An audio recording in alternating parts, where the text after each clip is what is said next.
Hello and welcome to another devlog for the Serpent and the Seed, the cozy narrative adventure game about the Bible that we released last April on mobile and that you can now wishlist on Steam. So this week in the Serpent and the Seed I'm wanting to get controller support working nicely. So we managed to prototype it back at Kingdom Code Build, so it works out where you're pointing the joystick and it uses that to control Mungo the Robin. Some things that we didn't manage to get working entirely satisfactorily, is that a word? Satisfactorily, is as you can see the UI prompts are still sort of expecting you to tap. So I've got to figure out that kind of stuff. How does it even know if you are using a joystick? But then secondly, some of these little things you can interact with.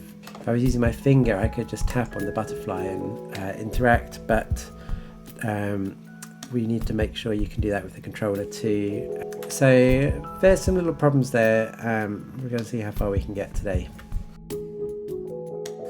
So the interesting thing about adding controller support to a game that was designed for touch is that basically you're having to create a whole new game.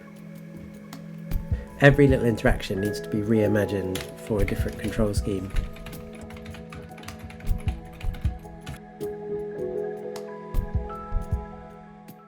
Right, so hopefully, if it's all gone to plan, you can now advance narration using the button.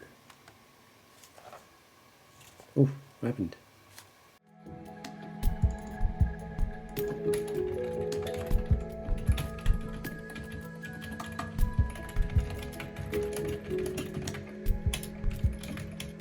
So what I'm trying to do now is I've got this script that's going to keep track of which interactable objects are near by the player, and we want to make a little pointer sort of bounce up and down. Oh wow, look at that.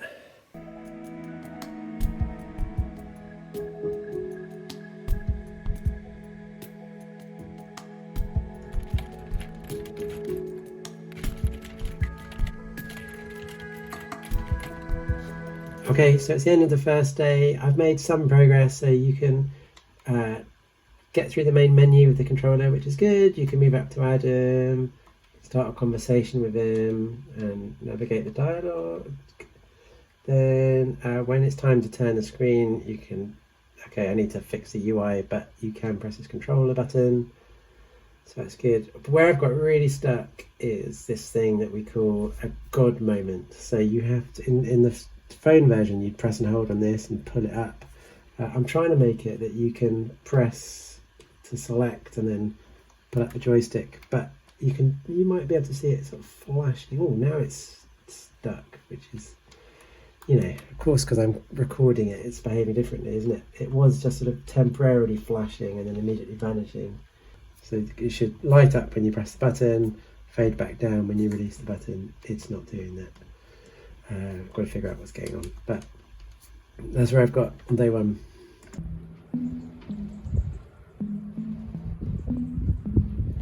Okay, so it's Wednesday morning and I managed to actually fix that bug I was having last night. It was actually really easy in the end. So I've got this working now. So when it appears, here you go. So you can see it changes colour when I hold the button. I hold the button, pull the joystick up, and boom. God saw everything that it made, and behold, it was very good. So you can now actually get pretty far through the game just using controller. Right, and then on this next scene, you're meant to be able to swipe to harvest. Again, what am I going to do on the controller? I've got to figure this one out. So this one might be a bit trickier.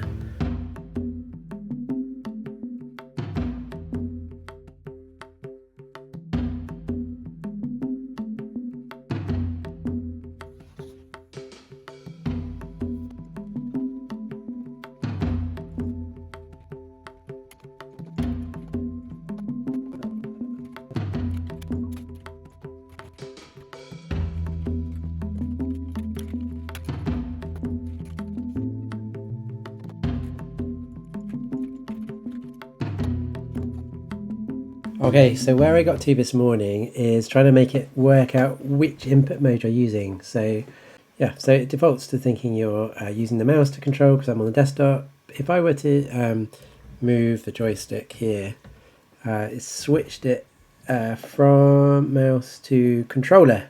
Or if I were to click over here, now it's switched back to mouse.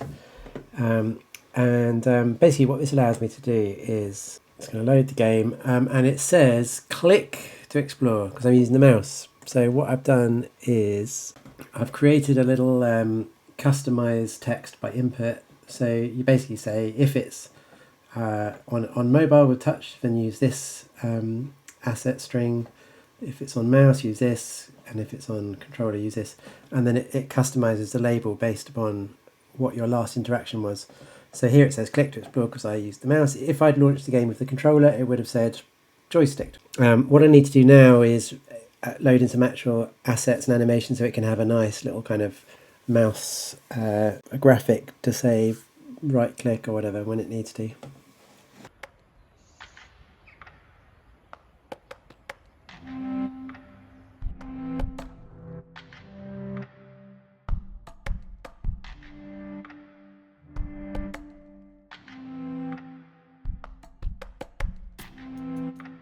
Alright, so here's where I've got to today. So I've got it now. When you come up to these wheat things, it shows a little icon. See it? If I press that triangle button, a little kind of progress thing will happen, and then when it reaches the top, it does the thing. It harvests the wheat. If I come along here, I can do the same thing with this one. And so on. The nice thing about this is that this interaction is reused quite a few places through the game, and hopefully they basically will all just work now. So it's Friday. I've spent most of this morning working on the next batch of Advent reels for social media. I had a nice little walk at lunchtime, but this afternoon I'm going to crack on with adding controller support when you go to plant the different seeds.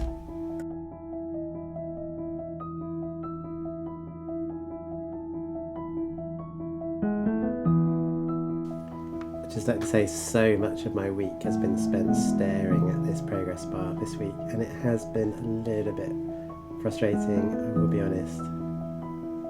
Okay, so here's where I've managed to get with planting the seeds today. I've managed to get this interface hooked into Unity's event system. So as you move the joystick around, it sort of highlights different ones, and I haven't had to write any sort of extra code. This is all just using built-in Unity systems, and then press the button to choose the seed, exit out of that as well, or if I pick this one, it'll plant this.